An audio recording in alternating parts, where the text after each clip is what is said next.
Yes, we are protesting. People are on the streets. Some have lost their lives. This is gear one. What should we do as a people? What's the next thing to do? We should begin to talk business with government and explore the openings already provided by this administration. In fairness to this administration, there are some openings for growth and business development for Nigerians. In the power sector, President Bola Ahmed Tinubu's government has unbundled the power sector. So private entities can come up now and generate power, transmit power, and distribute power. Right now, we should exploit that area.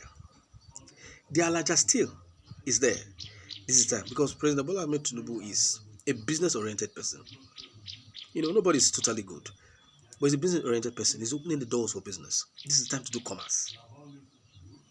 In the area of security, private security companies, this is the time to show up. Yeah, this is the time to show up. The police cannot do everything in America. The Coastal Guard cannot secure America. The military cannot completely secure America. They still need private security companies.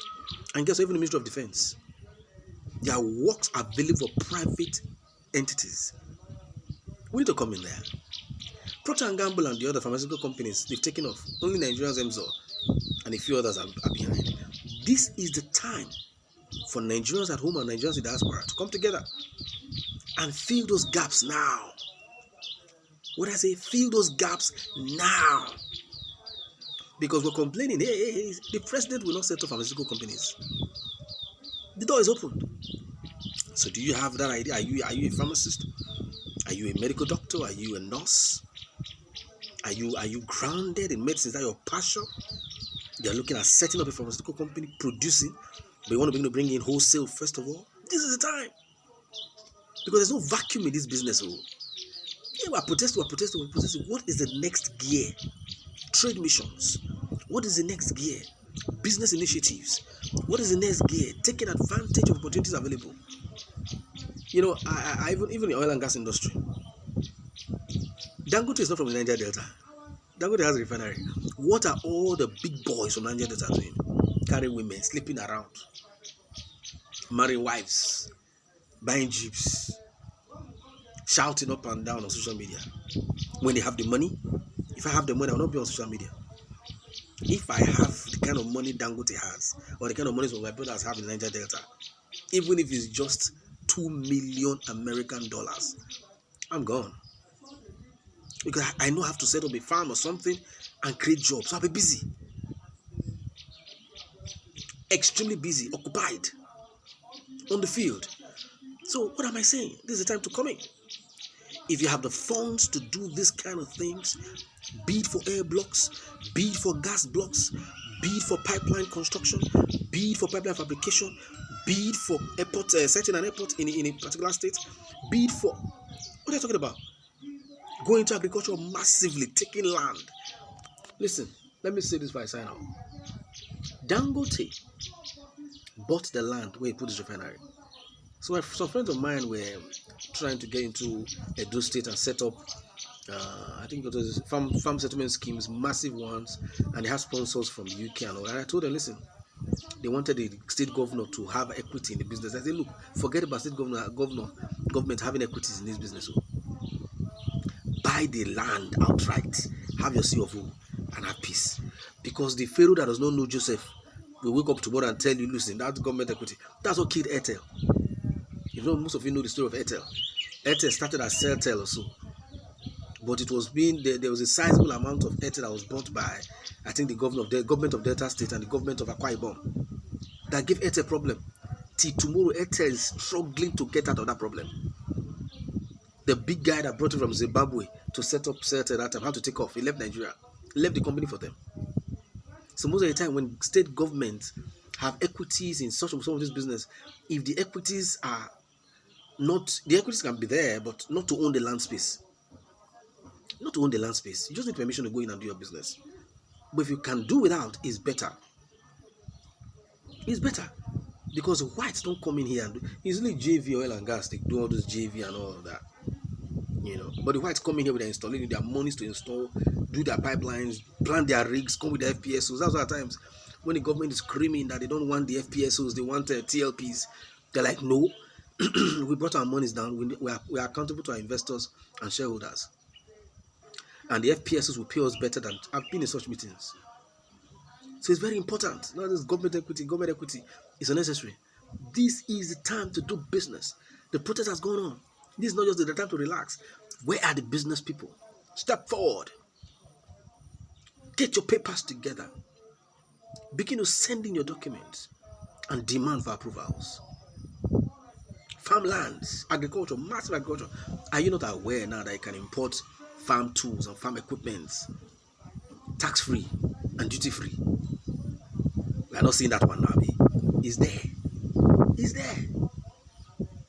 Even in oil and gas industry, in NNPC, some of the people in NNPC are willing to give a soft landing to Nigerian-owned companies to pick up the oil blocks, because that's the only saving grace.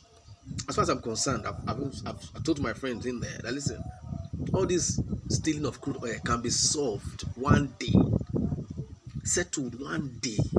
Why? Make people stakeholders. What the Petroleum Industry Act states with regards to host communities, there's a host community trust fund, and that fund is supposed to be shared and used for projects for host communities.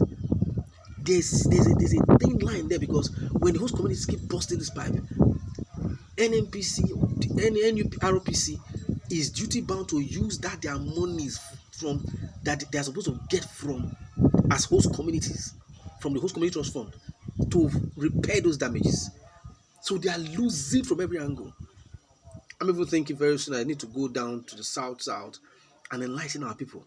I'm actually sending messages to some of the IOC majors to sponsor that movement. If you're out there, if you can sponsor it, fine. Let's enlighten our people. You are busting pipelines at your own peril, 110%. You will lose money that is supposed to there's due you, which you are not even aware of. You will lose your community, and your country will lose, and private people will benefit. Few benefits, that's all. So by the time you make the people, the stakeholders, make them, they will secure their, because they know that, listen, their money is in that oil. The school that they will have in that community is that oil, so don't steal it. The hospital that will be there, the roads that will be built, is in that crude oil that the country is taking out. So they can lay claims to their scholarship scheme, their bursaries are tied to that pipeline, to the content of that pipeline. So they will protect it with their lives. But people need to be educated along these lines, so they prevent the oil bunkering people from destroying the environment and cutting away their source of livelihood. Do you understand what I'm saying? This is time to do business. We have moved from that first gear now. Protest. This is exactly what I told the NSAS people, organizers, in the blue room. They will not listen. Oh yeah, fast out.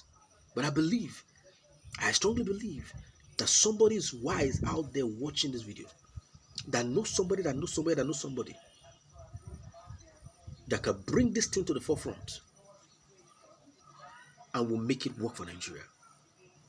There's nothing in this life now. God has blessed us. Is in the area of agriculture. You can throw anything on the land and it will grow. I'm in my yard here, I plant stuff and they are growing. At times I just get up and plant plantain, yam and all that, and it grows. This is on the salty ground itself. Let alone, the southern area of the southern part of this country. Not even talk about the north. Everywhere things grow in this country. We are blessed. Nigeria should be going with its own food. If Dangote has a refinery, we should have at least 400 solid standing refineries in this country. And after that, not just IOCs owning the oil blocks and gas blocks, Nigerians will own oil blocks and gas blocks. I see no reason why a state like Akwa Ibom cannot own at least 10 blocks. Akwa Ibom is rich. I don't understand why Edo State cannot own his own block. I don't understand. Edo State has a refinery. They're still going to government to ask for crude. Are you normal? Bid and take over the block. and you have your steady supply of crude. You say, it's difficult. If every good thing is difficult, crooked. Are you following me? I'll stop for today. Remember, Jesus is the same yesterday, today, and forever. Give him your life this morning. Surrender to his lordship.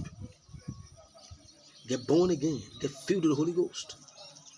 And your life will be on a steady rise on a daily basis. God bless you. My name is Emmanuel Sangbedu, and this is my number one job